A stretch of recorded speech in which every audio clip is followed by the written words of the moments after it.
안녕하십니까. JTBC 저녁 뉴스입니다. 전북 현안인 탄소산업 육성 법안이 국회를 통과했습니다. 앞으로 국무회의 심의를 거쳐 공포하면 6개월 뒤에 시행됩니다. 먼저 하원호 기자가 보도합니다. 탄소산업의 육성 및 지원에 관한 법률안은 산업통상자원위원회의 수정안대로 가결되었음을 선포합니다. 탄소산업 육성과 지원에 관한 법안이 국회를 통과했습니다. 여야 3당의 합의로 국회 본회의에 상정돼 168명이 참석한 가운데 찬성 165표, 기권 3표로 국회 문턱을 넘었습니다. 탄소산업 육성 법안은 지난해 말 국회 법사위를 통과했지만 여야 대치 속에 본회의에 계류됐습니다. 19대 국회 마지막 본회의에서 통과되지 못했다면 자동으로 폐기될 운명이었습니다. 이 법안은 산업통상자원부 장관이 탄소소재 융복합 기술 발전 계획을 세우고 이를 추진하도록 규정했습니다. 또 탄소소재 융복합 기술연구소를 설립하고 전문 인력 양성을 활성화하는 내용을 담았습니다. 산업부 장관이 주기적으로 이 산업 육성을 위한 종합발전 계획을 수립하도록 되어 있습니다. 그리고 이 종합발전 계획에는 어떤 정부의 목표, 거기에 따른 시책, 특히 인력 양성이라든가 기술 지원이라든가. 본회의를 통과한 탄소산업 육성법은 국무회의 심의를 거쳐 공포되며 공포 뒤 6개월이 지나면 시행됩니다. JTBC 뉴스 하원호입니다.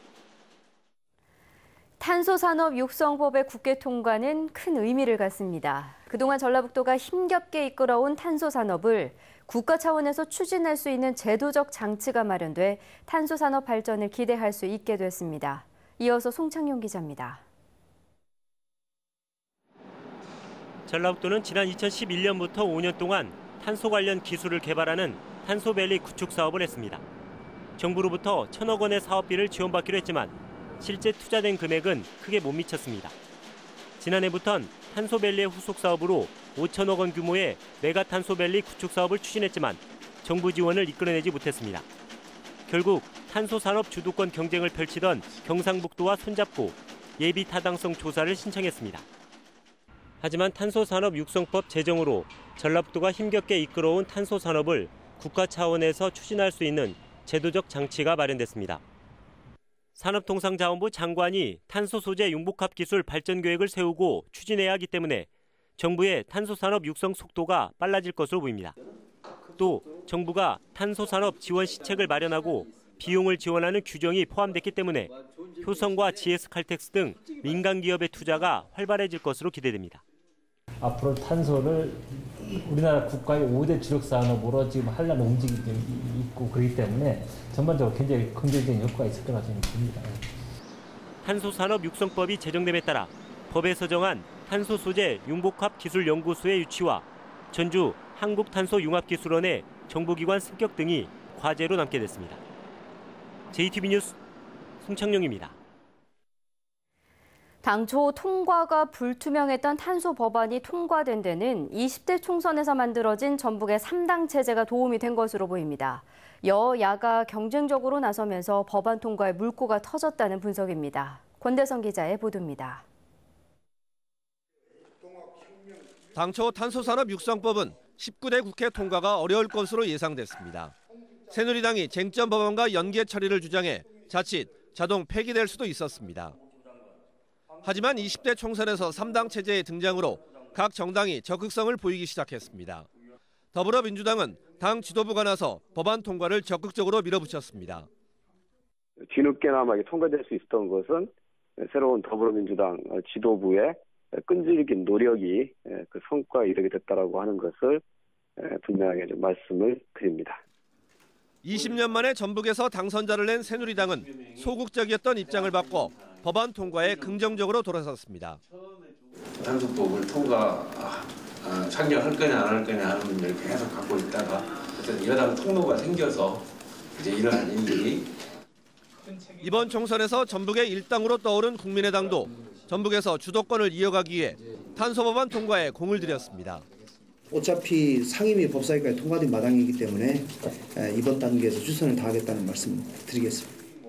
전북의 정치 구도가 1당에서 3당 체제로 바뀌어 국회에 전북의 목소리를 반영하는 창구가 더욱 넓어지게 됐습니다. 새로운 3당 협치 체제를 이뤄낼 수 있는 계기가 탄소법이 만들어졌다 하는 점에서 20대 총선에서 유권자들이 만들어낸 전북의 3당 체제는 정당 간의 생산적인 정책 경쟁으로 이어질 수 있다는 가능성을 확인시켜주고 있습니다. JTB 뉴스 권대성입니다. 교육부가 잇따라 직무 이행 명령을 내리고 전교조 전임자를 해고하라며 지역교육청을 압박하고 있습니다. 전북교육청은 교육감직을 걸면서까지 버티기는 어렵다는 입장이어서 조만간 결론이 내려질 것으로 보입니다. 조창현 기자의 보도입니다. 교육부가 미복귀 전교조 전임자를 해고하라며 지역교육청에 통보한 최후 시한은 이달 20일. 전북교육청은 지금까지 2차례 징계위원회를 열었지만 모두 보류 처리했습니다. 법의 노조에 대한 법적 다툼이 있는 만큼 대법원 판결까지 지켜보자는 게 이유였습니다. 하지만 교육부는 2차례 직무 이행 명령을 내리고 시한 내 처리하지 않으면 교육감을 고발 조치하겠다는 입장입니다. 당초 전북교육청은 해고엔 신중한 입장이었지만 직무 유기로 고발될 경우 버티기 어렵다고 판단해 사실상 방향을 전환한 상태입니다. 이번에는 직무유기를 벗어나기가 힘든 부분이 있다는 뜻이에요. 그러니까 내가 전교조를 보호하고 싶지만 내 집까지 걸고서 끝까지 버티기는 좀 어렵지 않느냐. 3차 징계위원회 개최를 앞두고 전교조 전북지부는 해고 중단을 촉구한 뒤 농성에 돌입했습니다. 전임자 해고를 전교조에 대한 국가폭력으로 규정하고 해고 대상자 삭발과 무기한 철야 농성에 들어갔습니다. 진보교육감이라는 이름으로 도민들을 향해서 또 교육가족들을 향해서 그동안 꾸준하게 지속적으로 해왔던 자신의 약속을 지키라는 겁니다. 10곳의 진보교육감 지역 가운데 서울과 경기, 부산 등 4개 교육청이 최근 해고를 의결한 상태여서 김승환 교육감이 오랜 시간 버티기도 어려운 상황입니다. 전북교육청은 적법한 행정 절차 시한을 이용해 직권 면직을 최대한 늦춰보려 하지만 교육부의 압박도 그 어느 때보다 거세 앞으로 한 달 안에 어떤 식으로든 결론이 내려질 것으로 보입니다. JTB 뉴스 조창현입니다.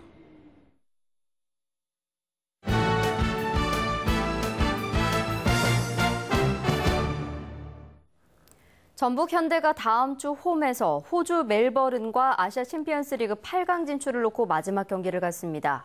임실군청이 전국 사격대회에서 금메달 2개를 따냈습니다. 스포츠 소식 정원희 기자입니다.